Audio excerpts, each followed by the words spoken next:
मल्लिक और आप देख रहे हैं सत्यहिंदी.com। सत्यहिंदी.com से आपका जुड़ाव बहुत ही गहरा है। ये इससे भी साफ होता है कि आप बड़ी तादाद में हमारे वेबसाइट पर रोज आते हैं, हमारी खबरें देखते हैं, हमें सुझाव देते हैं, हमारी आलोचना करते हैं, हमारी वीडियो देखते हैं और हमसे जुड़ते हैं। ये जुड़ाव और गहरा हो सकता है और यदि आप सत्यहिंदी.com को कुछ पैसे देना चाहें तो इसी वीडियो के डिस्क्रिप्शन पर लगे हुए लिंक को क्लिक कीजिए। आज हम बात करेंगे बिहार की। बिहार में कल यानी रविवार को एक बहुत बड़ी रैली का आयोजन किया गया, डिजिटल रैली। यह digital rally Bharatiya Janata party की थी और गृह मंत्री अमित शाह ने इसे संबोधित किया। कोरोना की वजह से रैली मैदान में नहीं हो सकी, लोग उसमें भाग नहीं ले सके, लेकिन ये डिजिटल हुआ, ऑनलाइन हुआ और इसे बीजेपी के हर बूथ पर, हर ब्लॉक पर, हर मंडल पर, हर जिला, हर स्तर पर, दफ्तरों में लाखों की संख्या में लोगों ने देखा। बीजेपी के कार्यकर्ताओं ने देखा और बीजेपी से जुड़ी हुई जितनी संस्थाएं हैं उनके तमाम लोगों ने देखा। ये संख्या लाखों में थी और इसके लिए बहुत बड़े पैमाने पर खर्च किया गया और इसके लिए तमाम जो मैं कह रहा हूं दफ्तर, उन दफ्तरों में बड़े बड़े कंप्यूटर लगाए गए, तमाम खर्चा हुआ और इसके इंफ्रास्ट्रक्चर पर समझा जाता है कि बहुत बड़ी रकम खर्च की गई। यह ऐसे समय हुआ है जब बिहार एक बहुत बड़े संकट से गुजर रहा है और वो संकट पूरे देश पर है। वो संकट है कोरोना महामारी का संकट। लेकिन ये कोरोना महामारी का संकट बिहार के लिए विशेष रूप से खतरनाक और चिंता की बात इसलिए है कि इसके कई आयाम हैं। बिहार दोहरी मार झेल रहा है। एक, बिहार में यह कोरोना संक्रमण बहुत तेजी से फैल रहा है। कितनी तेजी से फैल रहा है यह बहुत साफ पिक्चर इसलिए नहीं है कि बिहार सरकार जांच कराने के मामले में बहुत ही धीमी है, जांच नहीं करा रही है और जब जांच नहीं कराएगी तो असली तस्वीर उभर कर सामने नहीं आएगी। नहीं मालूम पड़ेगा कि वाकई कितने लोग संक्रमित हैं और वाकई कितने लोग इससे प्रभावित हैं, कितने लोगों की मौत हुई है। यह तस्वीर सामने उभर कर नहीं आएगी जो बिहार में तस्वीर उभर कर नहीं आई है। लेकिन इसका मतलब यह नहीं है कि बिहार में कोरोना संक्रमण नहीं फैल रहा है। और इसके साथ जो दूसरी बात है, जो दोहरी मार है, वो ये है कि लाखों की संख्या में समझा जाता है कि 15 से 20 लाख प्रवासी मजदूर लौट आए हैं। ये वो मजदूर हैं जो पश्चिम बंगाल, तमिलनाडु, गुजरात, महाराष्ट्र से लेकर के सुदूर दक्षिण के केरल, तमिलनाडु सभी जगहों पर काम करते हैं। इनमें से ज्यादातर लोग असंगठित क्षेत्र में हैं, दिहाड़ी मजदूर हैं, बहुत ही कम पैसे पाते हैं और जब लॉकडाउन हुआ और उनके पास करने को कुछ भी नहीं था, उनके पास खाने को भी कुछ नहीं था, तो ये बिहारी प्रवासी मजदूर वहां से चल पड़े और हजारों की संख्या में लोग पैदल आए।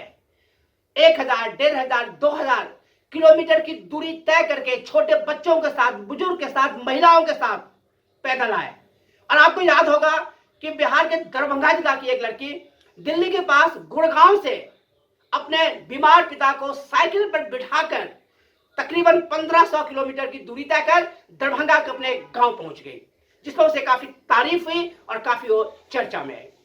तो ऐसे समय जब बिहार में लोग सड़कों पर हैं, ऐसे समय जब बिहार में 15 से 20 लाख लोग वापस आ गए हैं अपने अपने गांव में, अपने अपने घर में, जिनके पास कोई नौकरी नहीं है, कोई जॉब नहीं है, जिनके पास असुरक्षित भविष्य है, खाने को पैसे नहीं है, ऐसे समय जब बिहार में एक बहुत बड़ी महामारी तेजी से फैल रही है, ऐसे समय में बिहार में भारतीय जनता पार्टी ने एक बहुत बड़ी रैली की, चुनाव को ध्यान में रखते हुए।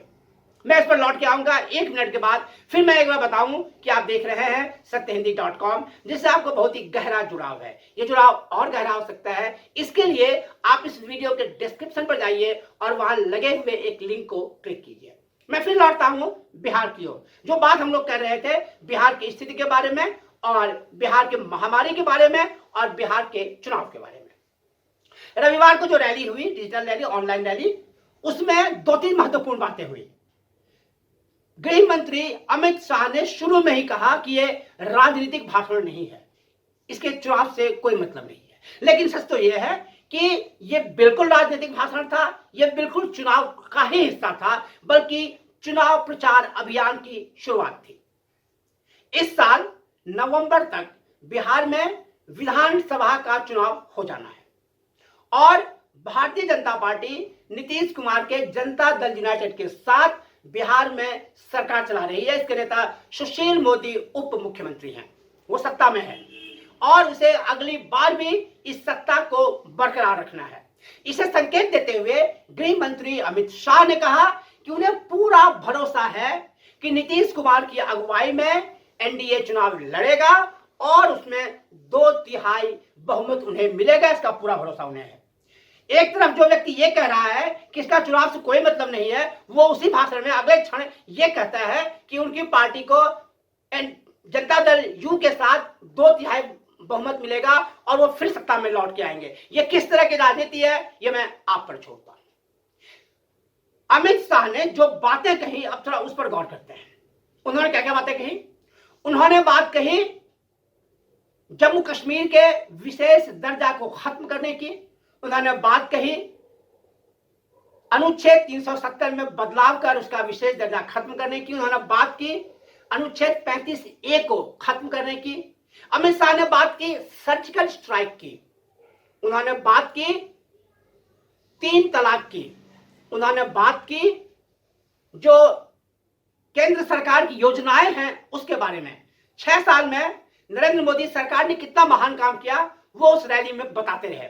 उन्होंने एलईडी स्कीम की बात की, उन्होंने आवास योजना की बात की, उन्होंने मनरेगा की बात की, उन्होंने फ्री गैस कनेक्शन देने की बात की।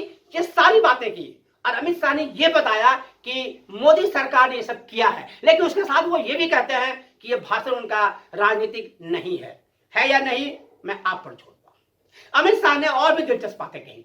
उन्होंने कहा कि बिहार सरकार ने कोरोना संक्रमण से लड़ने के लिए 8,338 करोड़ रुपए खर्च किए। उन्होंने यह भी कहा कि केंद्र सरकार ने प्रवासी मजदूरों की हर मुमकिन मदद की है। स्पेशल ट्रेन चलाई हैं, उनसे पैसे नहीं लिए हैं, उनको पानी खाने पीने की चीजें दी हैं, उनको उनके घर तक पहुंचाया और यहां भी जो लोग लौट के आ गए हैं उन्हें मनरेगा के तहत काम दिया जा रहा है। लेकिन उन्होंने यह भी कहा कि ये राजनीतिक भाषण नहीं है। ये बात मैं इसलिए कह रहा हूं कि ये तमाम बातें एक ऐसा आदमी कह रहा है जो बीजेपी का नरेंद्र मोदी के बाद सबसे बड़ा चेहरा है। एक ऐसा आदमी जो गृह मंत्री है, एक ऐसा आदमी जिसने बहुत ही एग्रेसिव चुनाव प्रचार चलाने का इतिहास रचा है और जिसे एक समय कई राज्यों में चुनाव जीतने का श्रेय मिला है, बहुत बड़ी कामयाबी भी मिली है। वो आदमी बिहार में चुनाव लड़ने की एक स्ट्रेटजी तय करता है। वो आदमी बिहार में आकर चुनाव लड़ने की घोषणा करता है। वो आदमी एक तरह से चुनाव प्रचार शुरू कर देता है और कहता है कि चुनाव प्रचार नहीं है। सवाल यह है कि इसमें क्या बुराई है?